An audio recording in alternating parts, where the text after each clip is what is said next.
मुझे आज रिश्तों का एहसास हुआ है। मैंने हैरत से पूछा, वो कैसे? तो कहने लगे, हम 2 भाई हैं, मैं छोटा हूं।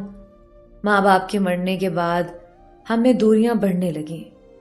छोटी छोटी बात पे झगड़ा होने लगा, कभी बच्चों की वजह से तो कभी जमीन की वजह से। मेरी अपनी दुकान थी, अच्छा खासा कमाता था। बीवी ने मुझे कहा, हम अलग रहेंगे, तुम्हारा भाई और उसके बीवी बच्चे हम पे बोझ हैं। भाई ने गाय भैंस रखी हुई थी, उनका दूध बेचकर गुजारा करता था। मैंने अकड़ और गुस्से में भाई से कहा, देख पारशीद, तू काम काज तो कोई करता ही नहीं, तुमको बड़ा समझकर आज तक बर्दाश्त करता रहा, अब मैं तेरे साथ नहीं रह सकता। भाई मुस्कुराया, अच्छा पुत्र, कोई बात नहीं, तू अलग होना चाहता है तो जी सदके, बता कहां से दीवार देनी है। मेरी बीवी पास आई, ऊंचे कमरे हमने ले लिए, मिस्त्री लगाया, दीवार बन गई। भाई अलग हो गया, मैं खुश था। बीवी पास बैठी आकर, देख बशीर, अब हम आजाद हैं, अब हम जो दिल चाहे करेंगे। बीवी ने नई गाड़ी की फरमाइश की, मैंने ले ली। बीवी ने आईफोन का कहा, मैंने ले दिया। एक दिन भाई गली से गुजर रहा था, मैं इग्नोर करके जाने लगा। भाई ने आवाज दी, छोटे, क्या बात है पुत्र, घर में दीवार क्या उठी, तूने तो बात करना भी छोड़ दिया। मैंने जान छुड़ाते हुए कहा, कुछ नहीं भाई, बस जल्दी में था। भाई ने कंधे पे हाथ रखा, पुत्र ख्याल रखा कर अपना और फजूल खर्ची ना किया कर। मैं इग्नोर करके चला गया। मैं अनजान था भाई के हालात से। भाई का छोटा बेटा बहुत बीमार था। भाई के हालात भी ऐसे नहीं थे कि उसका इलाज करवा सकता। दूसरी तरफ मैं, जिसके पास लाखों रुपए थे, मैं अनजान था भाई के हालात से। एक दिन भाई मुझे कहने लगा, बशीर, कुछ पैसे चाहिए थे। मैंने गुस्से से कहा, भाई यार, एक तो आजकल काम नहीं चल रहा दुकान का, ऊपर से तू मांगने आ गया, मेरे पास कुछ नहीं है। बीवी ने भी मेरी तारीफ की, अच्छा किया, इनकार कर दिया, खुद कमाए ना। 1 साल गुजर गया था, मैं भाई के घर नहीं गया कभी। भाई के हालात बहुत खराब हो गए थे, मैं अनजान था। गुर्बत का ये आलम था।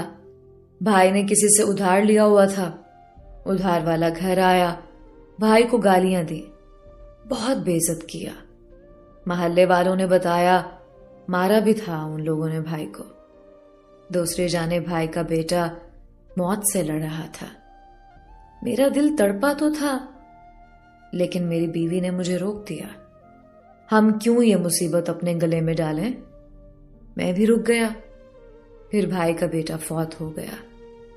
बस नाक रखने के लिए भाई के पास गया, झूठा दिलासा दिया, घर लौट आया। भाई वक्त से पहले बूढ़ा हो गया था, दाढ़ी सफेद हो गई। मेरा कारोबार उरूज पे था। फिर एक दिन कुछ यूं हुआ, मेरी दुकान पे डकैती हुई। चोर सब कुछ छीन कर ले गए और जाते हुए मुझ पे फायरिंग भी कर गए थे। गोलियां मेरे सीने और पेट में लगी थी। मैं मौत के करीब था। बाजार के लोग इकट्ठे हो गए, मुझे अस्पताल ले गए। मेरी 6 बेटियां और एक बेटा था। मैं मरने से पहले अपने बच्चों का सोचने लगा, उनका क्या होगा, मेरे बच्चों को कौन संभालेगा, मेरी 6 बेटियां, उनका सहारा कौन बनेगा। मेरी बंद होती आंखें, अंधेरा छाने लगा। जब होश आया तो मेरा बूढ़ा भाई पास बैठा था, मेरे बच्चे पास बैठे थे। मैंने आंख खोली, हाथ हिलाना चाहा, लेकिन मेरा जिस्म सुन्न हो चुका था। डॉक्टर कह रहे थे, बहुत सी नसें कट गई हैं, वक्त लगेगा ठीक होते। मैं ना चल सकता था ना उठ सकता था। सिर्फ देख और सुन सकता था। मैं जिंदा लाश था। मैं भाई की तरफ देख रहा था। भाई ने जेब से पैसे निकाले, डॉक्टर को दिए। ये लो, पूरे 4 लाख हैं। डॉक्टर ने कहा, अब आप इनको घर ले जाएं और मेडिसिन देते रहें। मेरे बच्चे भूखे बैठे हुए थे। भाई ने मेरी बीवी को आवाज दी, ती रानी, कुछ पका बच्चों के लिए, बच्चों को भूख लगी है। बीवी खामोश थी। भाई ने अपनी बीवी को कहा, कल ये दीवार तोड़ देंगे, सब एक साथ रहेंगे। मेरे 7 बच्चे, भाई के 5 बच्चे। मेरी बीमारी की वजह से सबकी जिम्मेदारी भाई के कंधों पे आ गई थी। मेरी बीवी रो रही थी, बच्चों का क्या होगा। मैं दिलासा देना चाहता था, लेकिन जिसमें हरकत नहीं थी। इतने में भाई आया, जेब से 20,000 निकाले। कुड़िए, ये ले 20,000 रुपए, बच्चों की स्कूल की फीस और अपनी जरूरत पूरी करना।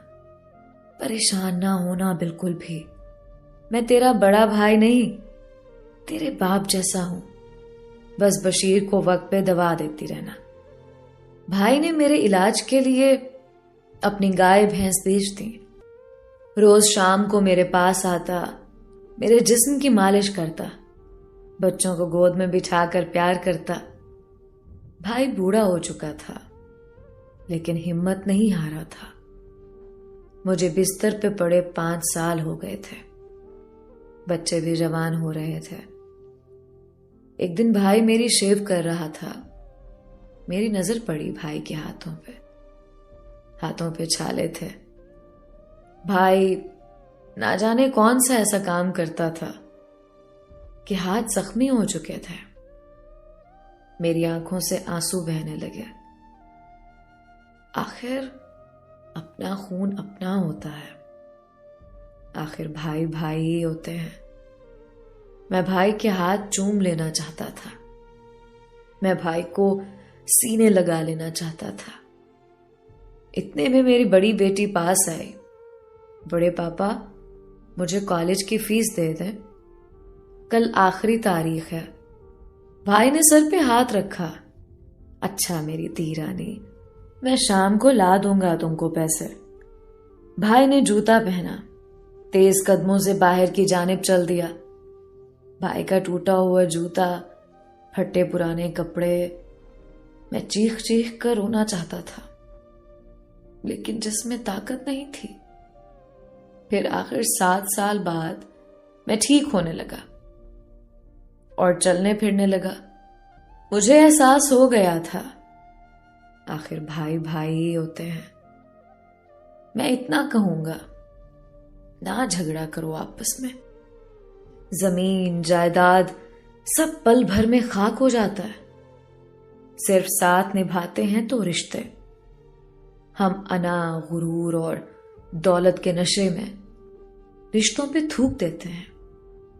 लेकिन बाखुदा जब बेबसी की इंतहा होती है, फिर भाई ताकत बनकर साथ खड़े हो जाते हैं। नफरतें मिटाकर मोहब्बतों के दिए जला लो।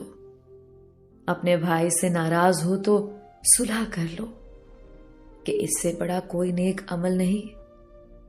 भाई के घर जरूर जाया करो, चाहे कुछ ना दो एक दूसरे को। हाल अहवाल पूछ लिया करो। ये वो रिश्ते हैं जो धूप की आग में साया बन जाया